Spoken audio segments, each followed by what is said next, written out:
Hello neighbors, Ariana from The Therapist Next Door here.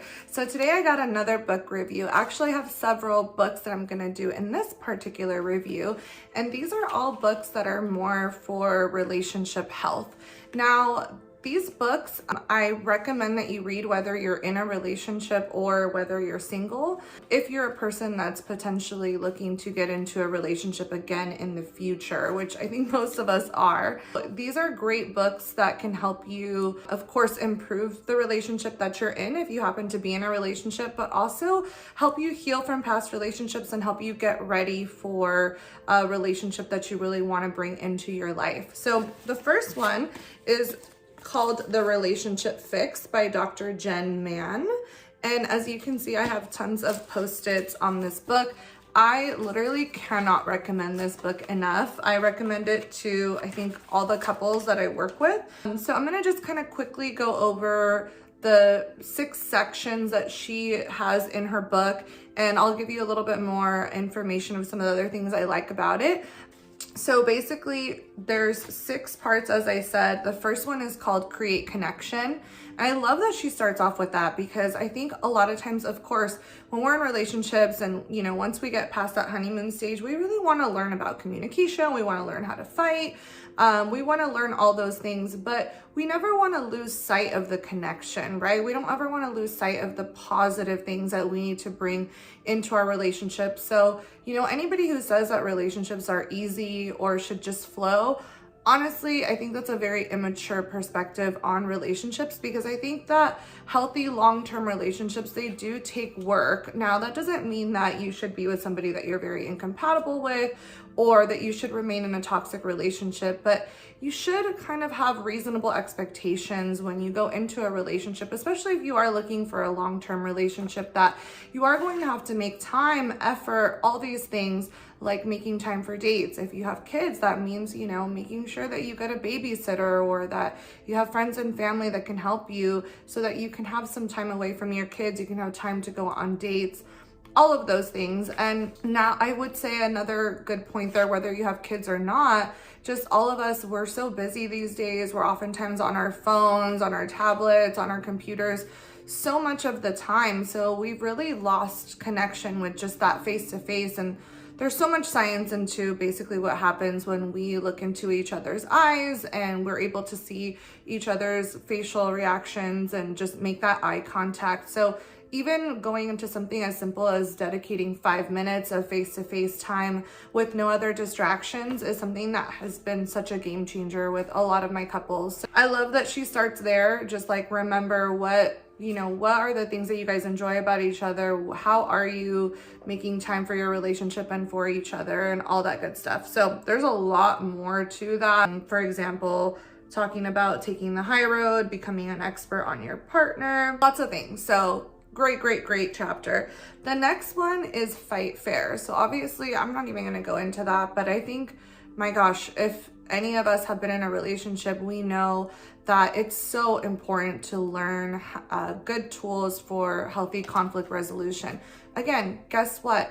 You're going to have conflicts with your partner. I don't care how compatible you are. In fact, if you're not having conflicts, that might be a red flag, because that might mean that there might be some avoidance happening, which could lead to resentment, and that leads to things that are not really good for healthy relationships. So fighting fair, going into all of those techniques, again, super important. The third section of the book is Negotiate. So you might think that that kind of goes into fighting fair, but it does warrant its own separate section. And I think that, again, that is such an important skill for couples to be able to navigate, being able to negotiate and being able to compromise. So I think learning more about that is really good. And then the fourth section is Work Through Your Childhood. So that, I think, is something so incredibly important that a lot of people don't know, how to do or don't know how to approach. And so she breaks it down in a way where it can really be helpful.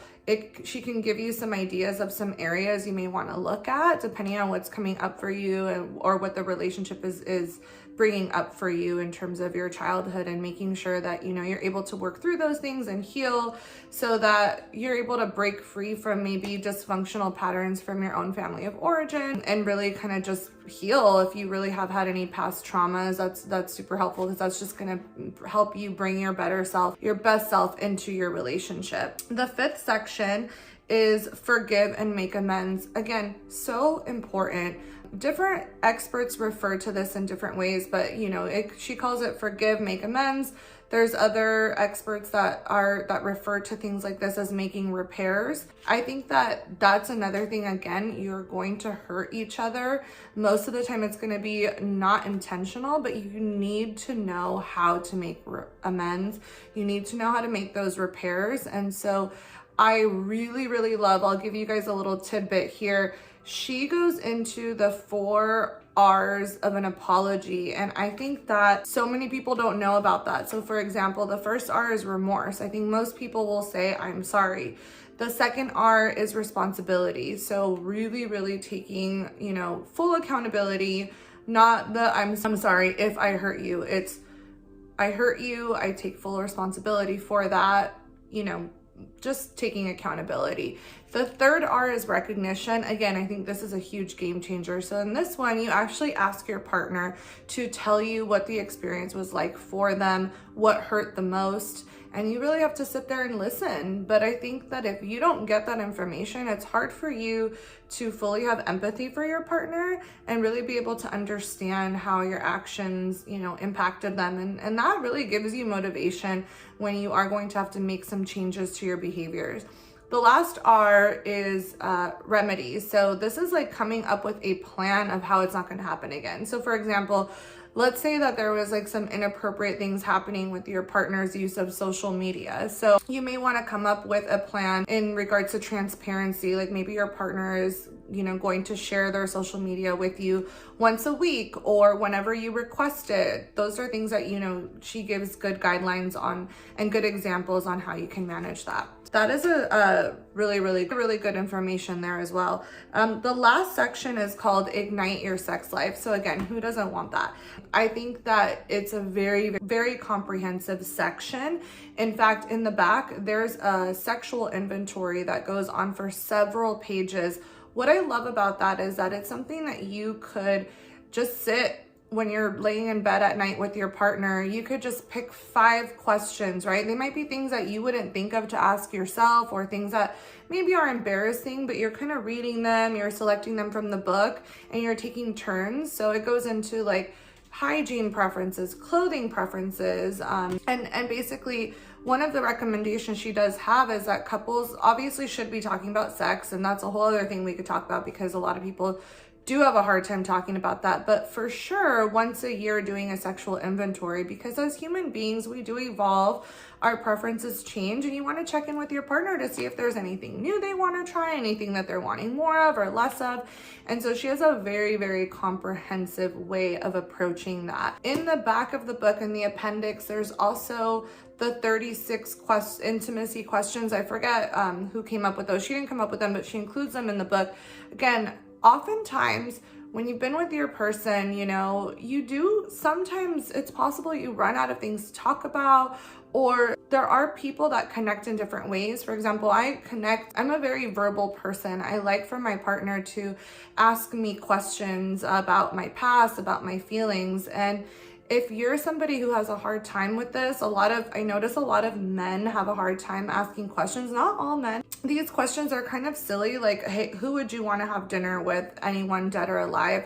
But, you know, there are things that can start conversations. So I really like that she includes that as well. So that is The Relationship Fix by Dr. Jenn Mann. Again, highly recommend this. If you are in a relationship and you have the ability, order 2 copies. And, you know, hopefully your partner is also willing to work and invest on the relationship, and it can be a really cool thing to just read it at the same time, you know, like obviously on your own time, but to hopefully around the same time, like, hey, let's try to read like a chapter a week, and then you can kind of come back at the end of the week and you can see like, hey, this was really cool. What did you learn? What are some things we can bring into our relationship? Again, if you're not in a relationship, I still really recommend this book. I read it when I wasn't in a relationship and I took so much away from it. And again, this is another book that I do recommend you have the hard copy to. If you want to get the audio version, you want to listen to it, that's still better than not having it. But this is a book that you would potentially come back to. You know, you may have a conflict with your spouse or your partner, and you may come back and be like, what was it that Dr. Jenn said about timeouts? Or, you know, how did she say you should do this? And so this is such a good relationship tool.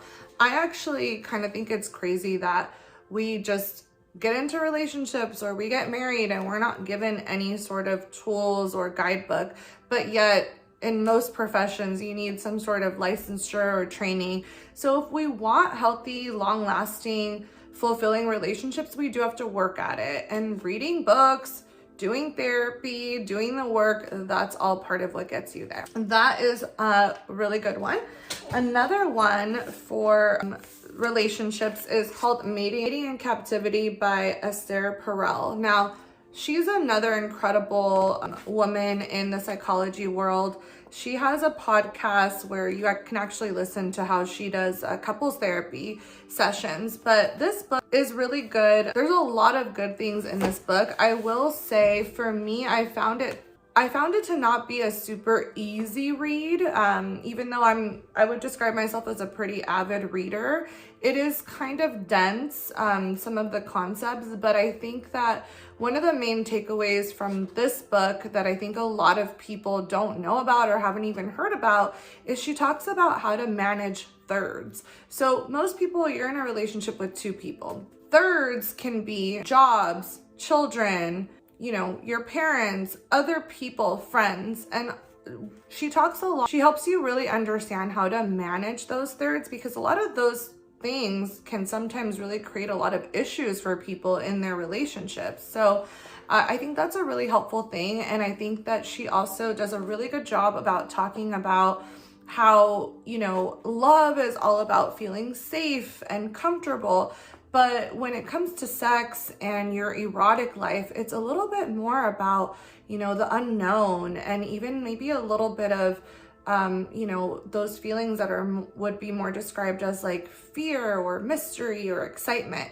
And so when you're with somebody for a long time, you know, you do sometimes lose some of the mystery or some of the fear or the excitement. And so I think that she does a really good job of explaining that to people so that they can kind of understand and have that be normalized, but also helping them kind of create that in their long-term relationship. So this is another really, really good read that I would highly recommend. Again, whether you're in a relationship or not, I think it has super helpful information. Okay, so now I'm gonna talk about more books for relationships. These are more, I would say, focused on attachment. If you've never heard of attachment is a whole theory in psychology where basically there's been all this research done, and this goes back, I think, to, you know, as early as the 60s and 70s. But basically, there's all this research that the relationship that you have with your primary caregiver, so when you're a baby, for most of us, that's our mother, that quality of that relationship, and eventually you'll learn terms about secure attachment, insecure attachment, kind of determines how you will be in your intimate relationships as an adult. So it's a whole thing, and it's really fascinating, really interesting. I see a lot more people are getting into this. They're wanting to learn, hey, what's my attachment style? What's my partner's attachment style? Because it has a lot to do with how you relate to each other. And I think it's really good to know what each other's relationship needs are. So some people, for example, that have a more anxious attachment style, they may need more reassurance, right? And there's nothing wrong with that, but just kind of learning how to manage that with your partner. And likewise, somebody who has a more avoidant attachment style may need a little more space. And so when you get two of those very different attachment styles together, which, believe it or not, happens all the time, you really do need some tools. You need some information of how you're going to handle that, so that everybody's getting their needs met and nobody's feeling abandoned or overly encroached upon either. So the first book I will talk about is this book called We Do by Stan Tatkin. Now, I do want to just talk a little bit about Stan Tatkin. So he is a couples therapist. The first exposure I had to him was audiobooks, and I think the first one that I heard was Wired for Dating or Wired for Love. He had a series that are called Wired for Blank. I highly, highly recommend those. I don't have the physical copies of those, but he does a really good job of explaining attachment and how it impacts relationships. So Stan Tatkin, whether you want to check out one of those Wired for Love, We Do is obviously more for married couples. It has a lot of the same concepts. So what I would suggest with Stan Tatkin is figure out, kind of, are you dating? Are you married? Are you just wanting to learn more about attachment? And then I would make my selection based on that. His books are really easy to read and so much good information. I think knowing your attachment style and your partner's attachment style is as important as knowing your love language and their love language and all those things. So he does a really, really good job of explaining all that. These concepts can be really heavily loaded with information, and I think he does a really good job of explaining it in a way that's easy to understand. And then my last recommendation is this book that's called Attached. Again, this is just if you really want to dive into learning more about attachment styles, this is a really good basic book for that, and it's called Attached.